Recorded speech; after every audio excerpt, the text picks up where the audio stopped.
Quarterback injuries may be the worst thing you can possibly get for NFL DFS because a team with a backup quarterback not only torpedoes that entire team, but can sometimes drag down the opposing team as well if they operate so slow where we can't get volume from either side. Unfortunately, in week number 8, we saw a lot of quarterback injuries on teams where going forward, things are probably going to be pretty gross. We're going to break down what that means for those specific teams and outline other key takeaways from week number 8 and look forward to week number 9 in NFL DFS. Welcome on into the Heat Check Fantasy Podcast. That's right here on the FanDuel Podcast Network. My name is Jim Saunas. I am a managing editor of digital media for FanDuel Research, here to break down key takeaways from week 8 in NFL DFS. And as I mentioned, take a look forward to week number 9 on the main slate as well. We'll start things off by talking about quarterback injuries and then more throughout the show for today. But first, a quick reminder to make sure you're subscribed to the numberFire Daily Fantasy Podcast feed wherever you get your podcasts. NBA DFS is back, and so is Tom Vecchio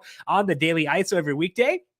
That is up on the numberFire Daily Fantasy Podcast feed, along with FanDuel TV Plus every weekday. Tom breaks down that day's NBA DFS slate. Get that by subscribing to the numberFire Daily Fantasy Podcast feed wherever you get your podcasts. If you like what you hear, leave us a 5-star rating on Apple Podcasts or over on Spotify. If you want to check it out on FanDuel TV Plus, go to FanDuel.com/watch and log in with your FanDuel account, or go to the FanDuel TV Plus app on Amazon Fire, Apple TV, or Roku devices. Score early this NFL season with FanDuel, America's #1 sportsbook. Right now, new customers get $150 in bonus bets with any winning $5 moneyline bet. That's $150 if your team wins. If you've been thinking about joining FanDuel, there is no better time to get in on the action. The app is so easy to use. There's a wide range of betting options, including spreads, player props, totals, and more. So visit FanDuel and kick off the NFL season. FanDuel, official partner of the NFL. Must be 21 plus and present in select states. FanDuel is offering online sports wagering in Kansas under an agreement with Kansas Star Casino LLC. First online real money wager only, $10 or $5 pregame money line wager required. First online real money wager only, $10 first deposit required. Bonus issued as non-withdrawable bonus bets that expires 7 days after receipt. See terms at sportsbook.fanduel.com. Gambling problem? Call 1-800-GAMBLER or visit fanduel.com/RG in Colorado, Iowa, Michigan, New Jersey, Ohio, Pennsylvania, Illinois, Kentucky, Tennessee, and Virginia. Call 1-800-NEXT-STEP or text NEXT STEP to 53342 in Arizona, 1-888-789-7777, or visit ccpg.org/chat Connecticut, 1-800-9-WITH-IT in Indiana, 1-800-522-4700. Visit ksgamblinghelp.com in Kansas. 1-877-770-STOP in Louisiana. Visit mdgamblinghelp.org in Maryland. 1-800-gambler.net in West Virginia. 1-800-522-4700 in Wyoming. Hope is here. Visit gamblinghelplinema.org or call 1-327-5050 for 24/7 support in Massachusetts, or call 1-877-8-HOPE-NY or text HOPE-NY in New York. Let's dig in now to this week 8 and recap the key takeaways here. Our headliner is the quarterback injuries. It starts with the Vikings and Kirk Cousins, who tore his Achilles. He's done for the year. Jaren Hall took over, and they kept things pretty conservative with him. They were up big, so they didn't have to throw very much, but just 5 dropbacks for Hall, one of which was a strip sack. They also have Nick Mullins on IR, and I believe he could come back, but Hall, decent in college, but he was a 5th-round pick, older player as well, coming out. So older, 5th-round pick, not a lot of buzz, fine in my prospect model, but not a big needle mover. I will be low on this offense without Kirk Cousins. I don't know what vet they could get that could change that. Like, honestly, what options are there? They are 4-4, so they have some incentive to potentially try to get something out there, but these aren't the kind of teams I want to invest in for DFS. I'm fine missing out if they have a huge game early on, assuming it is Jaren Hall. They're at the Falcons in week number 8. They're week number 9. That total is very, very low at 36.5. That is actually the lowest on a slate with a lot of low totals. So I'm honestly okay being low on this team until they give me a reason to think otherwise. And obviously, Justin Jefferson could be back after his IR trip is done, but that'll be another week from now. Even then, I'll want to see some light before I invest in this offense. Matthew Stafford left Sunday's game with a thumb injury and did not return.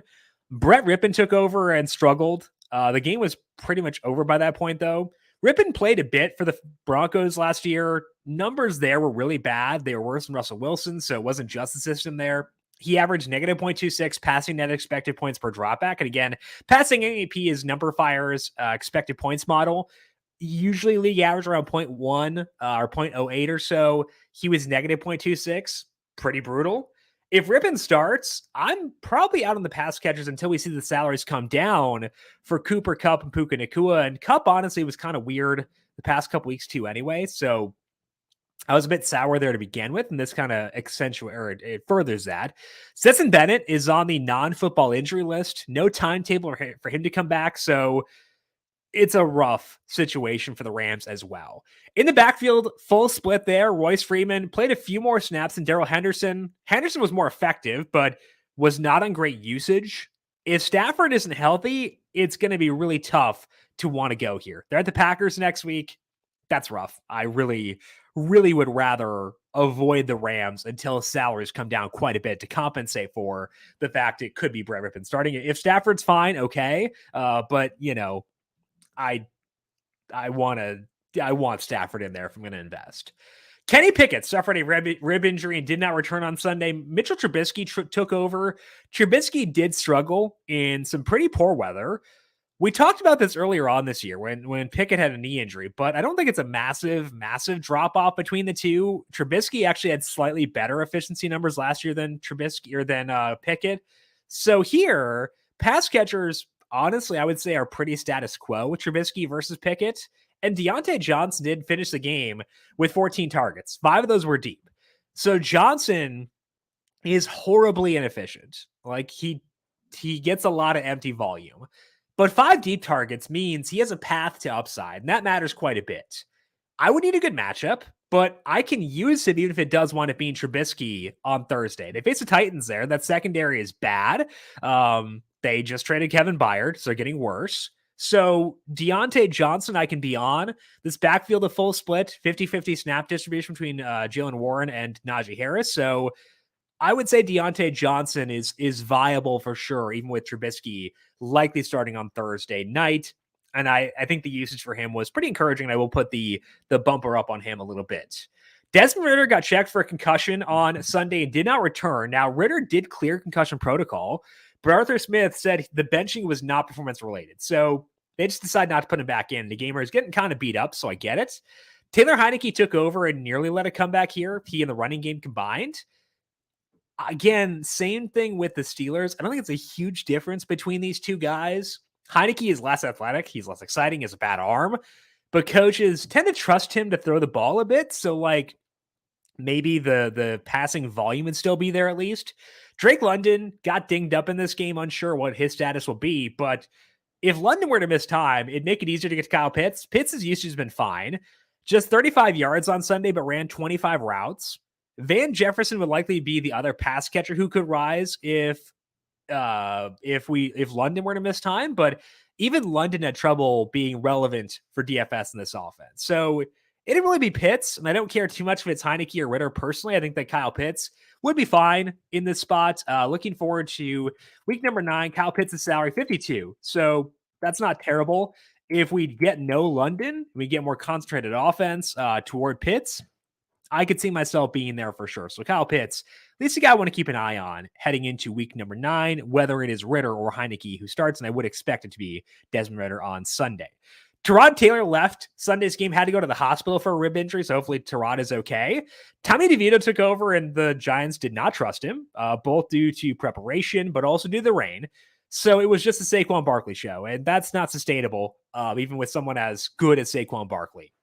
So hopefully Tyrod is okay, but it does sound like Daniel Jones will be back next week. Ryan Dunleavy reported this morning that Jones has been cleared for contact from his neck injury. So probably going to get Daniel Jones back next week. Now, as we transition away from the quarterback injuries to other injuries, worth noting with on that team that Darren Waller did suffer a hamstring injury. He's been on the injury report with that hamstring all year, in the preseason even. So not a huge surprise to see him leave this game early.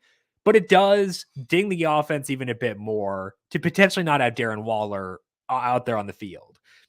Hard to know who will benefit if Waller misses time. I'd expect this to open up some more targets for Wan'Dale Robinson, Jalen Hyatt, Darius Slayton. Robinson has not shown the ability to put up a ceiling game yet because he doesn't get any deep targets. He's really just kind of a slot merchant. So like his max is like a 6 receptions, 50 yards kind of thing. And that's probably not going to be enough to win you a tournament in NFL DFS, which always is their ultimate goal. Salary for Robinson next week is $5,300. I guess he did have 8 receptions for 62 yards in one game, but honestly, looking at the game logs here, looking at his usage, I'm not sure that he can put up a huge game. Now, he would get more targets if Waller were to sit, but on FanDuel, we want, again, our threshold for a receiver is 85 yards or 2 touchdowns, and I don't think Robinson can get there. Jalen Hyatt might be able to. So I think of the guys who could benefit from a potential Waller absence, Hyatt is the guy I'm most interested in. Did have 75 yards in that Washington game, 89 against the Cardinals. The role has been better for him. They didn't do a lot in this game because they didn't throw hardly at all. They had like negative aggregate passing yards. So I would say of those guys, Hyatt is the one who interests me most. They're on the road against the Raiders next week, so playing indoors. That's kind of interesting for Hyatt. His salary is 47. If there's no Waller, I would not be shocked if I wind up considering Hyatt at 47 because it's a bad defense. They're playing indoors. They've got Daniel Jones back. I think those factors align well enough where Hyatt could at least be a potential value play next week. Curtis Samuel entered the week with a foot injury and then left early on Sunday. He ran just 11 routes, and Jahan Dotson finally popped up, showed some life in this game. Dotson had 10 targets for 108 yards and a touchdown, and that's good. And I do think that Dotson is more viable if Samuel misses time. And so is Logan Thomas. But with Dotson specifically, he has not had multiple deep targets in a game yet this year. Terry McLaurin had 4 on Sunday for some comparison there. I don't mind Dotson, and I would consider him.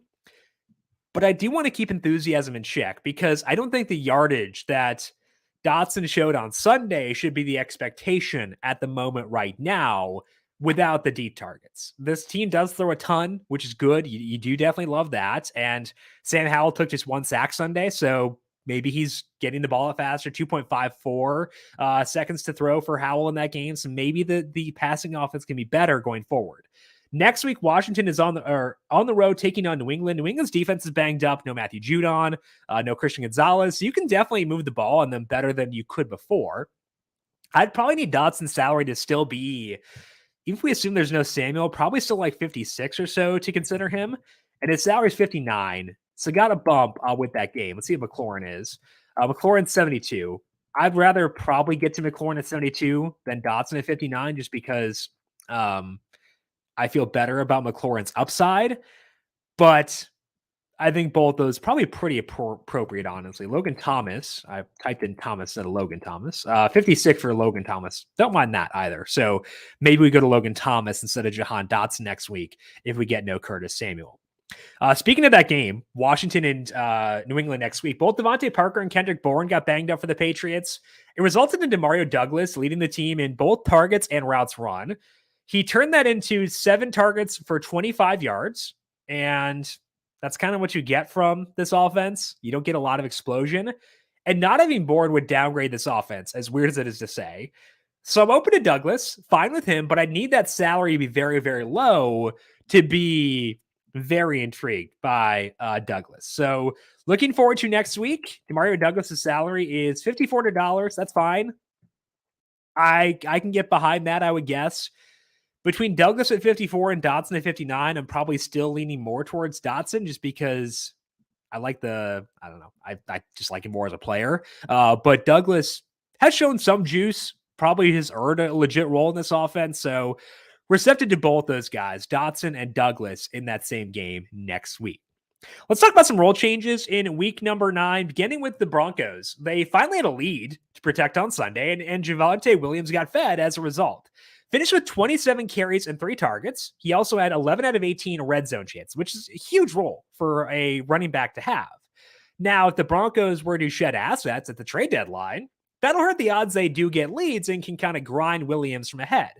But the defense is playing a lot better now than they were before. So even in a flawed offense, I think we can finally start to consider Javonte Williams in DFS. His salary this week was $6,000. They're heading into their bye week. So I'd make a mental note for week number 10 to check on Javonte Williams' salary coming out of that bye, because really good usage for him in this game. We know he can be a talented player, getting further removed from that ACL tear. So I think that Javonte Williams is a guy we'll want to check back on as they come back off their bye next week. CeeDee Lamb finally showed a ceiling once again for the Dallas Cowboys. 14 targets, 2 of those were deep and 2 were in the red zone. They used him in a lot more dynamic ways this week, getting him outside a bit more, which is good. You don't want just slot targets for CeeDee Lamb. And Dak was really efficient when throwing towards Lamb this year. Lamb's target share 25% with a 31% deep target share. And this is something he can do. And, you know, he can have some duds too, but like that ceiling is definitely there. Now, that's worth quite a bit. The one issue is that next week, there are not a lot of games that are enticing on the main slate. Dallas, Philadelphia is one. And as a result, we'll see here over on FanDuel that CeeDee Lamb's salary is $8,800. That's fair. I get why it's there, but it's not a discount. So I would say that's appropriate. You can see here that AJ Brown is also in the same game, $9,000. I'd rather pay $9,000 for Brown than $88,000 for CeeDee Lamb, but Lamb is definitely worth that salary if they're going to use him the way they did on Sunday. So arrows up for CeeDee Lamb, arrows up for Dak Prescott in this offense, because using CeeDee Lamb in this way makes the entire offense more effective. So very encouraged by that for Dallas, for CeeDee Lamb and Dak Prescott and the Dallas Cowboys. Will Levis debuted for the Titans and played really well, average 0.25 passing net expected points per dropback. And it wasn't just the big plays. His completion percentage over expectation was 6.6% according to Next Gen Stats. His average depth of throw was 11.5 yards. So it's a good matchup against the Falcons, but he took advantage and played pretty well. The Titans were pretty conservative. They had a 50% early down first half pass rate, but that could go up if Levis keeps on playing well. Gave 6 targets to Chigakonkwo and DeAndre Hopkins. 3 of those were deep for Hopkins, and Hopkins has played well when called upon this year. So that's at least interesting. And DeAndre Hopkins is a guy we used earlier this year in DFS in that Colts game. If he's going to get more efficient targets from Will Levis, which I don't know, like I didn't like Levis a lot coming out of college. I want to proceed with caution here still, and it was a good matchup, but it was good. I think it was encouraging to see him chuck it a bit, because I do want, if it's going to be a run-centric offense, I want some deep targets in there, and Hopkins was at least getting those. Levis, if he plays well, could also help keep Derrick Henry afloat. He had 22 carries and 4 targets in this game. Henry does still get dinged in a negative game script, and we could get those with Levis, but it does help. It's better than the outlook I expected it to be, given that Levis could not initially beat out Malik Willis for that backup spot. They're facing Pittsburgh Thursday night. That's a team you can definitely run on, and I'm pretty interested in that game, in that game, given that you can run the ball on them. Levis looked okay, so very encouraging, I would say, for Will Levis and the Tennessee Titans. Raheem Mostert lost some more work to Jeff Wilson and Savon Ahmed this week. Mostert had a 55% snap rate, didn't get a single target with 13 carries in a game that wasn't non-competitive. We still have one more week until Devon Achane is back. You can't cross Mostert off because this offense is so good, but we should downgrade him even a bit more than we had coming in this week, and I wasn't super high on Mostert to begin with for this week. Jonathan Taylor's role is not perfect on Sunday, but the snaps did go up in that game. He played 61% of the snaps, and it was actually 65% in the second half. I know he had just 1 carry in the second half, and there was some buzz that maybe he got banged up, and that's possible, but he was still at least out there in the second half of that game. 12 carries and 2 targets for 97 yards, so not a ton of usage, but again, he was out there. Now, Zach Moss handled 4 to 9 red zone chances for this team. JT got more work inside the red zone last week, so I don't think that was a conscious thing where they were trying to go to Moss in the situations. Taylor is trending up. He plays on a team that is in constant shootouts, so I think it's a positive for Taylor, assuming that he is okay coming out of this game. Looking forward to next week. The Colts are on the road taking on Carolina. That game, relative to the slate, could be kind of high scoring. So I would say an appropriate salary for Jonathan Taylor in that game based on what we saw. I would say about $7,700, and Taylor's salary is $8,000. So a little bit higher than I want it to be, but also I'm receptive to that given how good he looked in that game. So Jonathan Taylor arrows up for me, might not be like a value in week number 9, but still a guy I want to keep an eye on because that game could be high scoring and because it does seem like his role continues to expand. Michael Pittman had 13 targets in that game. Josh Downs had 9. And I want to give a quick update on what their target distribution looks like in 4 games, 4 starts with Gardner Minshew. So 4-start sample where Minshew started the game and finished it. In those games, Michael Pittman's target share is 28%. He has 32% of the deep work with a 46% red zone share. So like legit target monster in those games. Josh Downs, 23% target share with 13% of the deep targets, 18% inside the red zone. So I've never been a huge Pittman guy, but it's because he didn't get high leverage work, and he is getting that now from Gardner Minshew. So I think both guys are viable, but Pittman is still a decent chunk ahead of where Downs is for me. Looking ahead to next week, want to check on their salaries as well, because again, that game could be kind of fun. Pittman's salary is 73. I think that's fine. Not opposed to that. And Josh Downs next week is 64. Prefer Pittman over Downs, even considering salary, given the amount of high leverage work that Michael Pittman is getting as of right now. Breece Hall got more involved in the passing game for the New York Jets. He had 9 targets. His previous high this year was 5. Both he and Garrett Wilson got more than 6 targets, the only guys on the team to do that. So it is a bad offense, but their schedule is not bad, and they're concentrating the usage to Garrett Wilson and Breece Hall. And if you're going to get more work in the passing game for Breece Hall, that is now 2 routes to him paying off. The Jets face the Chargers on Monday night.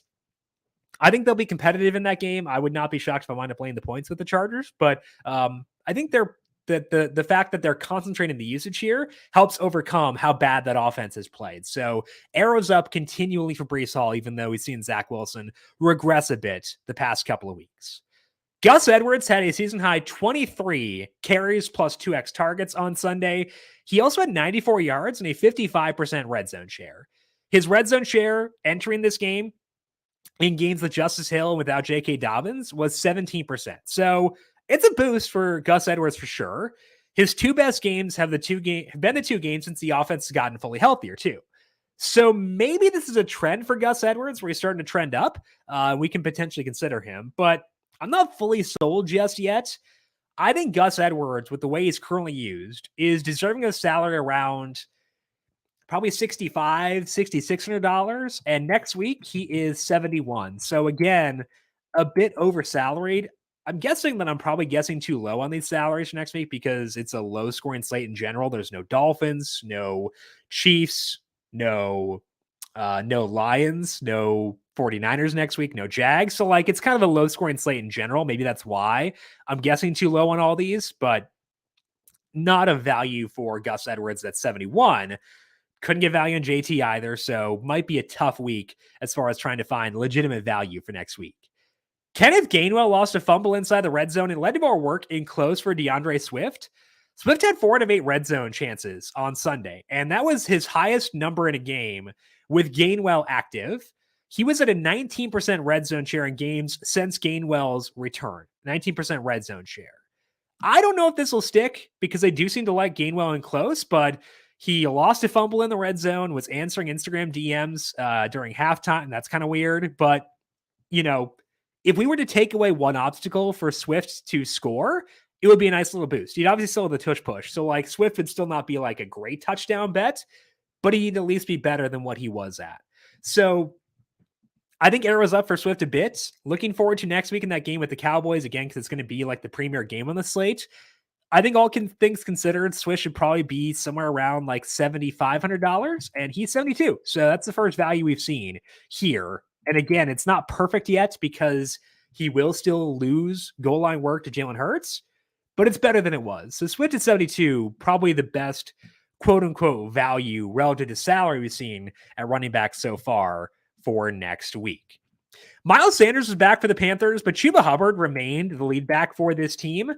He had 15 carries and 2 targets, and that came on a 66% snap rate.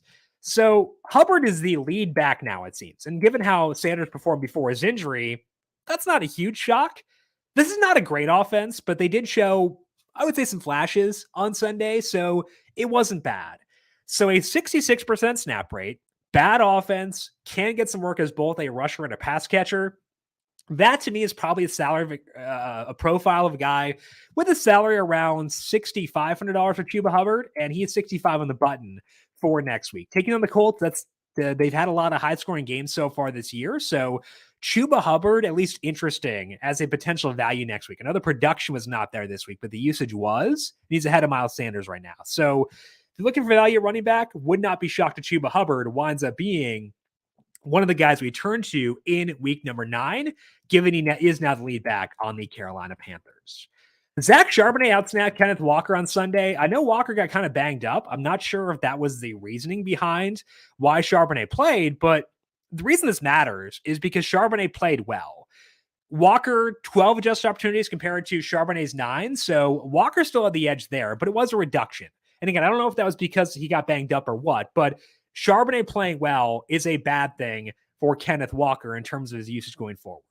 Looking forward to next week, the Seattle Seahawks take on Baltimore. So decently fun game. They are on the road, so tough matchup for their offense. But Kenneth Walker's salary next week is 76. So big salary reduction. I think that's justified given what we saw in this game. I'm not expecting him to lose his job to Charbonnet, but because Charbonnet played well, we're probably going to see more of him going forward and keep this kind of a split backfield. And it's not a bad offense, but it's also not a good enough offense where I want to chase a split backfield. I'd rather do that for more high flying offenses. I thought Joe Mixon looked good out of the Bengals bye week. I saw a play and I was like, oh, who's this guy? Looks kind of juicy in the Bengals backfield. And turns out it was Joe Mixon. So I thought that was pretty impressive. His usage was decent in that game. He had 6 out of 12 red zone chances, finally topped 100 yards with 110. He had 16 carries and 3 targets. So if this offense can get moving the way they did on Sunday, Mixon should be more efficient because you got to be more safeguarded against Joe Burrow runs, safeguarded against Jamar Chase, T. Higgins, stuff like that. So if they can start to do some stuff, that'd be a very good thing for Joe Mixon overall. And he looked really good here. So they're facing the Bills on Sunday night. Mixon, slight bump up, in large part because the offense is getting bumped up. But again, like I said, he himself looked good on Sunday as well. So boosting Joe Mixon up, more receptive to him now than I was previously as a result of what he did in that game. In his first game without Zach Ertz, Trey McBride had a huge role for the Cardinals. Finished with 14 targets for 95 yards and a touchdown. His average depth of target was 7.9, which is not huge, but it's okay for a tight end. It was actually higher than Marquise Brown's. It's a bad offense, and they've already said that Josh Dobbs will start once again next week against Cleveland, but that is really good volume for a tight end, especially when we're so desperate to try to find guys with a legitimate role. Next week, with the Cardinals on the road taking on Cleveland, I would say an appropriate salary for Trey McBride, probably $5,500. And his salary next week is $53. So even in a tough matchup, I don't think that's a totally out of bounds spot to go at Trey McBride if they're going to use him the way they did on Sunday. And given they don't have a lot of pass catchers there and he looked pretty good, I'd expect that to continue. So Trey McBride, stock up for him and a guy I'm open to on the Week 9 main slate. With Dawson Knox being out, both Dalton Kincaid and Khalil Shakir had really good roles on Thursday night for the Buffalo Bills. Kincaid ran 32 routes on 42 dropbacks, and Shakir was at 31 routes. Kincaid had 7 targets, Shakir had 6, and they were productive on those targets. Dawson Knox is on IR, so we know he'll be out for 3 more games. So I think we can pump up both of them in the short term. I think there's been a lot of talk around Kincaid after that game, less so about Shakir, but if they're going to run more 3 receiver personnel, Shakir is in line to benefit, and he played really well. So looking forward to Sunday night on that single game slate against the Bengals. Definitely want to be in on Shakir and Kincaid.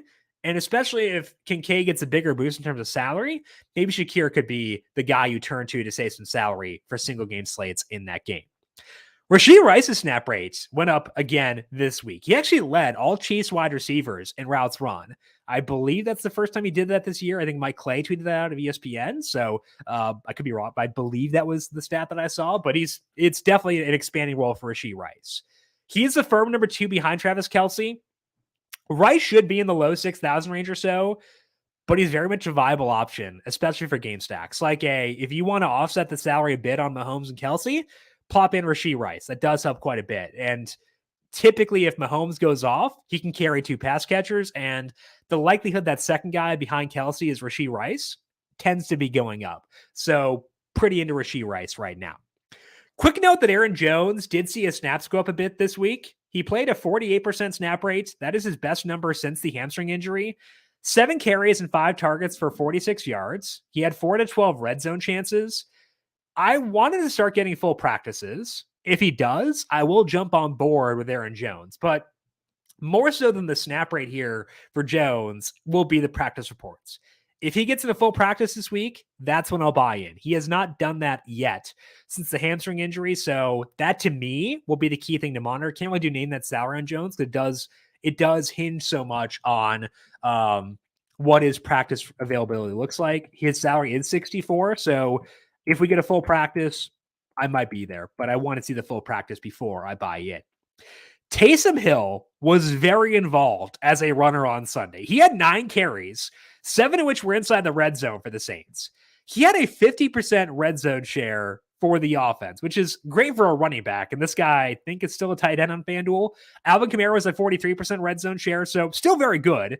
It was one of those 2 guys on basically every play for the Saints. Hill is very much a boomer bust type guy, but he has boom in his profile, and that's worth quite a bit at tight end. So let's take a look. Let's take a look and name that salary on Taysom Hill for next week. I would say, given they're facing the Bears, where they should have a lot of red zone chances once again, given he can completely bust, but also can get you 2 rushing touchdowns, I would say Taysom Hill's probably worth around $6,000 on FanDuel, and he's 65. Oh man, they ruined my fun. They understood the game here. They decided to jack up his salary, but honestly, like with the way he's being used right now, that's not the worst idea. So Taysom Hill probably don't want to be there, but I get it at 65 for next week, given the kind of usage he's getting. Maybe I'm too low on him. That's very possible. I think it's more likely I'm too low than too high on Taysom Hill, given the way he was used. And if they continue to use him that way, maybe I'll feel dumb for being too low at $6,000. Finally, the Bears had Roschon Johnson back, and it made the backfield a full committee. Nobody here played more than 40% of the snaps. I'm receptive to going back to this backfield, but I want it to be with Justin Fields at quarterback, and I want it to be likely with Khalil Herbert healthy, because it does not seem like either Deontay Foreman or Roschon Johnson will pull away here. So if we get Fields back and Herbert back, I can go there, but I want to see that before I dive fully in to this Bears backfield. Let's spin things forward now and fully dive into week number 9 over on FanDuel. The key thing for this slate is that it's a lot of low totals. There are 10 games in the main slate, and only 4 of them have totals above 40. So we'll want to grade things with a massive grain of salt here, because there are no actually good games on this slate. Let's go to quarterback first. The 2 guys in like the premier game are Jalen Hurts and Dak Prescott. Hurts is 9,000. Dak Prescott 82. That makes sense. Prefer Hurts there for sure, but Prescott earned that bump with how well he played on Sunday. Lamar Jackson 86. Might like him more than both those guys. Taking on Seattle, defense has played pretty well so far this year, but probably the toughest test they've had in a while will be Baltimore. So I think it's a good spot for a Lamar Jackson bounce back at $8,600. Scrolling down further in the salary pool, not seeing a whole lot that jumps off the page right now. Potentially Derek Carr at 71. They're struggling to run the ball, facing the Bears. If we get Fields in that game, there could be some more pushback there. Don't mind that. CJ Stroud didn't play that well on Sunday. Finally had some inconsistencies, but still had some good throws. Rushing touchdown for him on a quarterback sneak. They've done that a couple times this year. It's not always super successfully, but he's $7,000. Hard to run on the Buccaneers, so maybe that funnels more work towards the passing game. I could be okay with CJ Stroud at 7,000, given how weird this slate is. Again, I know it wasn't great on Sunday, but I think he's at least somewhat interesting in that game. Baker Mayfield got banged up coming into that game and played through it against the Buccaneers as well. Mayfield is 68. I don't think that Houston-Tampa Bay game is all that bad. I want to see what my total model has in that game. Currently, I have it at 43.9, so I actually do like the over in that game. So maybe we get to some Baker Mayfield or some CJ Stroud. Probably wouldn't really want to do that, but hey, I think it's at least enticing. Geno Smith is 66. Interesting. I didn't expect to be there, but at 66, taking on Baltimore, that is a pretty tough matchup. So maybe I shouldn't consider this too much, but we know where the ball is going with Geno. He can have spike weeks, as we saw last year. Not running as much as I'd like right now, but for $6,600 in a game that's okay, I could be intrigued by that. Geno Smith 66 is at least something that grabs my attention, is what I would say. Did I miss Daniel Jones? Is he in the player pool? Oh, he's 77 or he's $7,000. That's why. I would I would be cautious with that given that he has a neck injury, but he's in a good matchup. So, it's probably going to be a Lamar week. Lamar, Hurts, Dax kind of focus on the good games, but I would say of the lower salary guys, receptive to Daniel Jones, potentially receptive to Derek Carr, CJ Stroud, maybe Baker Mayfield, maybe Geno Smith. So even in a low scoring slate, there could be some guys who could be viable next week. At running back, Alvin Kamara's salary is $892, worth it. Against the Bears, he's getting red zone work despite the Taysom Hill usage. He had 23.3 FanDuel points last week with no touchdowns. He's awesome. So Alvin Kamara, 92, makes a lot of sense. Saquon Barkley makes sense too, though, especially if we get Daniel Jones back. Taking on Las Vegas, really good usage for him on Sunday. Obviously no touchdowns because there were basically no touchdowns in that game. But I think that Saquon's pretty good. And I think the usage has been good. So receptive to Kamara and Barkley at their high salaries if I can find a way to get there next week. Do you want to see what Josh Jacobs' usage looks like on Monday night? He's been rough so far this year, but the salary is 75. They haven't had Garoppolo for every game so far this year, but in the games Garoppolo has played, Jacobs has at least been like somewhat decent in terms of the efficiency and stuff. So I'm okay with considering Josh Jacobs 75. Would want to see good usage again from a Monday, but that could be an okay spot there. Here we go. Here's a fun one. Bijan Robinson 71 had good usage on Sunday. The Vikings defense played better recently, but not really one we need to avoid necessarily. So Bijan at 71, I believe he got some red zone work on Sunday as well, which is pretty odd for him because they usually go Tyler Algier there. On Sunday, 2 out of 5 red zone chances for Bijan, which is still better than what it had been. So maybe that's the spot where we buy into Robinson at $7,100 against the Vikings. That game's going to stink with a backup quarterback in there for the Vikings, but really do not mind that for Bijan Robinson. So, oh, wow, there we go. Tony Pollard is $6,600. I know he burned us this week at 76 when I was heavily invested in him, but he still played a lot of snaps. Tony Pollard in that game for the Dallas Cowboys in a game where they won pretty handily still played a 65% snap rate. Now, 12 carries and 1 target is not a lot, but 38% red zone share. There's your value play of the week. Tony Pollard, $6,600. I know it's bad. I know that if you look at the game card here, which I have up, if you're watching YouTube or over on FanDuel TV Plus, the box score is bad, but the usage is good. That is easily the best game on the slate. I feel like we got to go back again. I know it's going to hurt, and I know that he will probably be very popular once again, but I think we got to do it. I got startled when I saw how low that salary was for Tony Pollard. So I know it's painful to go back to a guy who just burned us. I know he's not had any really big games this year outside of week 1, but we got to do it. Tony Pollard next week, I think, is the standout play based on the salaries I've seen thus far. So Tony Pollard, we're going right back once again in week number 9. That's why we did the salary scroll. We try to find some guys who stand out to us, and Pollard really did stand out to me in that spot. Chuba Hubbard, 65, Aaron Jones, 64. A couple of guys we'll keep our eyes on throughout this week because they could be some guys who could save us some salary in week number 9. I still like Hubbard or Pollard a lot more than those guys, but Hubbard and Jones, definitely guys I'll be checking back in on later on in the week. Getting down the 5,000 range, Amari DiMercado gets workload, but really tough matchup on the road against Cleveland. Salary's 58. I don't really want to do that. Personally, don't see a whole lot in the lower 5,000 range, so it's Pollard as a standout, Hubbard and Jones considerations, but then Bijan Robinson 71, and then hopefully we can get to Saquon Barkley and Alvin Kamara, because I really do like the salaries for next week. At wide receiver, mentioned before, A.J. Brown, CeeDee Lamb in the same game, $9,000, $8,800 respectively. Worth it for sure. Devontae Adams, $8,000, taking on the Giants. If we get Jones in that game could see some points. I'm guessing my total model will have the total in this game pretty low. It is at 39.7. That's not terrible for next week, but like it's still not the best either. So I'm okay with that. I think Devontae at 8,000, given the workload he gets. I want to see what Jacoby Myers settles in at, but I could be okay with that. Mike Evans, frustrating day on Thursday against the Bills, but $7,400 for him is not bad. He's healthy off the hamstring injury. Haven't seen a huge game out of him since week number 2, but I do think he can still do that. And again, I think that Houston-Tampa Bay game is not bad. So Mike Evans at 74 is probably a guy we'll be checking back on later on this week. DK Metcalf 72 also against Baltimore. Don't mind that. Jacoby Myers at 7,000. Taking on the Giants. Okay with that. Devontae Smith showed some life on Sunday. He had 7 targets, 99 yards, and a touchdown. We knew that was within his range of outcomes.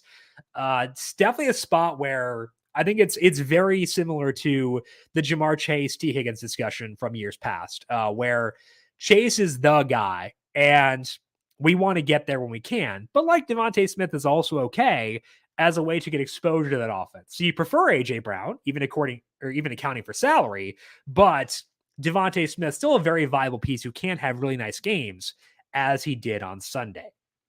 Scrolling down further here at receiver, Nico Collins, 68 in that Tampa Bay Houston game. I'm probably going to talk myself into stacking that game, which is probably very stupid, but I've made dumber mistakes before. So Nico Collins, 68, Chris Godwin, 67. Both those guys, fine to me. Getting down further to Zay Flowers, salary went down again. It's to 61. Didn't do a whole lot with it, but 7 targets on Sunday for 19 yards. Did have a deep target again. I hope there's no wind in that game because I really want to go there again. I will keep on putting on the clown mask and using Zay Flowers, but we're doing it for a reason. Still think he's worth looking at there. Scrolling down further at receiver, Tank Dell, 58. No, again, not a good game, but like, whatever. It is what it is. Probably going to be there, being realistic. Down further at receiver, not seeing a whole lot that stands out. Did mention before that we had Demario Douglas. Let me check his salary again. He's 54. So that one works. I think there was someone at 47 I talked about before as being somewhat a substitute, but I don't recall who that was. Oh, Jalen Hyatt at 47. So if you want to get to Camaro, want to get to Saquon, maybe you put Hyatt in there to kind of really save some salary. But to me, again, I think that the 6,000 range is probably the best range for next week. That being Zay Flowers at 661, it being Chris Godwin 67, Nico Collins 68 as ways to get exposure to decent games. Jacoby Myers, Devontae Smith, 7,000. All guys who I do like for next week. At tight end, no Kelsey next week, so Mark Andrews leads things off at $7,500. T.J. Hawkinson with a backup, probably out of play now at 67. Dallas Goedert, 58. Like that quite a bit. It's the Dallas matchup. $5,800 for him is pretty low. 7 targets again on Sunday. So if you want to offset Jalen Hurts' salary, want to offset A.J. Brown's salary, Dallas Goedert could be a good way to do so at 58. Really do like him quite a bit and am likely to be pretty high on him in that game. Probably like Goddard at 58 more than I like Trey McBride at 53, more than I like Kyle Pitts at 52. But if you want to save a bit more salary, both those guys could be potential value options there. Michael Mayer, 49. His usage last week was fine before that game got out of hand. He has Garoppolo healthy now. We'll see how Garoppolo plays on Monday night, but Mayer 59 or 49 could be a fun value play at tight end. Not seeing a whole lot else that stands out here, but Mayer 49, Pitts at 52, McBride 53, and then Dallas Goedert 58. All guys worthy of our attention for next week. That's all we have here for today on this week number 8 recap and week 9 first look. We'll be back again on Thursday to fully break down the week 9 main slate. Now, I know I talked about the low totals in that slate, but like it's low totals for everyone. You can find ways to overcome that. And like, we're all playing with the same chess pieces here. So I still think it's a fun slate. Regardless, we did find some guys we do like in the salary scroll. So again, full dive in Thursday. That's live on the FanDuel YouTube page, 10 a.m. Eastern, and up on FanDuel TV Plus and the numberFire Daily Fantasy Podcast feed after the fact. If you got any questions for me, I'm on Twitter at Jim Sonis. You can also find me on Threads at Jim.Sonis. You can follow FanDuel Research on Twitter at FanDuel Research. I want to thank you all for tuning in for today. Good luck to you with your Monday night single game lineups. We'll talk to you once again Thursday to fully preview week number 9. This has been the Heat Check Fantasy Podcast right here on the FanDuel Podcast Network.